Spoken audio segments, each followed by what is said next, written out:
Hey guys, what's going on? Basin Boy here, and welcome to another episode of Should You Buy the Series.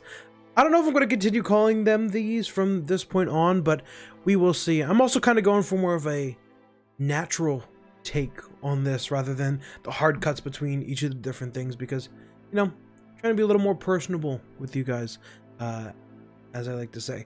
But today, we're going to be talking about Star Wars Jedi: The Fallen Order. So coming into this game, I didn't have much of expectations or really anything about it. I think that this game kind of flew under my radar a little bit in terms of just wanting to be able to play it. Also, I played this on Xbox One, the One X to be exact, not anything else.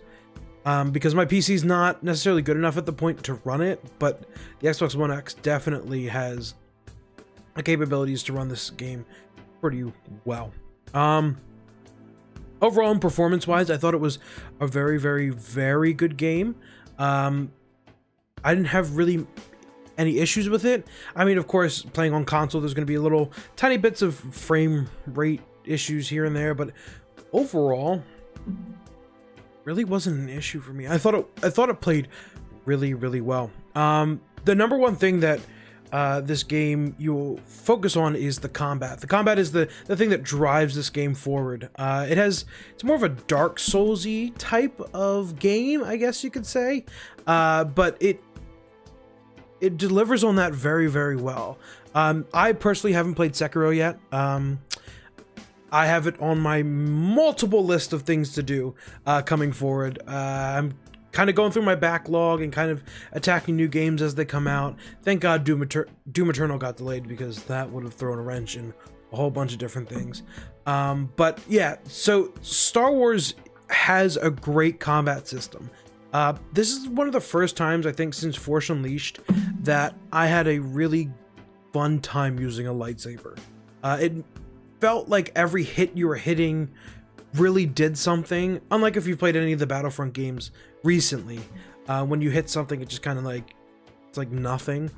But in this game, you really feel the like impact of the lightsaber hitting a creature or a stormtrooper or something like that. But yeah, I really can't argue about that. The force powers also are really, really cool in this game. I think they did a really good job of using force push, force pull, the normal sort of stuff, plus other things that you'll unlock throughout the game once you play it. It's really, really cool how they do some of the stuff. Traversing the environments, they do a really cool job. There's times when personally I felt like, all right, I'm climbing against this wall. What are we gonna do now at this point? But overall, it seemed pretty good. From a story perspective, I think this game really delivered on a solid story between episodes 3 and episode 4. You play as Cal, who's this guy. I'm not going to get too much into the story because I don't want to spoil it for anybody, but you play Cal, who's this guy who has a lightsaber. You learn that he's a fallen Jedi, not fallen Jedi, but like one of the last Jedis in the Jedi Order, even though it doesn't exist anymore.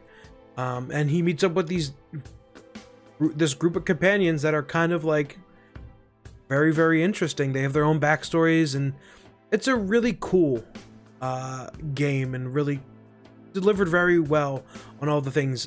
This was probably the biggest concern I had coming into the game, was that this story would just kind of be like, oh, we're not doing anything because episode 3 tells you everything that happened.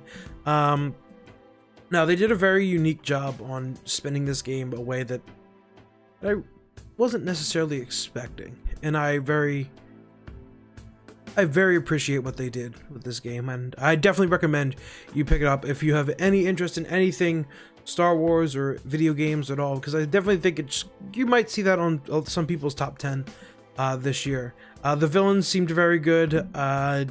Yeah, there's a special appearance by somebody during the game. I'm not going to spoil when or where or who, because it's one of the things that caught me off guard. The music. I was playing this downstairs for a little bit on my Xbox One, and I decided to bring my Xbox One upstairs so I could play in peace. Those of you who live with family, probably. And when I was downstairs, my mom told me that, man, this game soundtrack sounds so intense. And I said, yes, it does. This soundtrack is probably also one of the most Star Wars soundtracks I've heard outside of a normal movie. And I can't recommend this game enough. It's fallen upwards of 8.59 for me. It definitely delivered on what I was expecting, and even more, because I was expecting this game to kind of be a so-so. But yeah, let me know what games you would like me to review in the future, guys, down below in the comments. Hit that like button, hit that subscribe button if you enjoyed what happened, and don't forget to click that bell for notifications. I'm going to be trying to release these regularly because, you know, having a full-time job now, it's not as easy to put content out there. But yeah, so I'm going to hopefully be continuing this series every Monday, Wednesday, Friday, and possibly on the weekend. It depends on what we're thinking. But anyway, thank you all for tuning in. Don't forget to subscribe, and I will talk to you guys later. Peace out.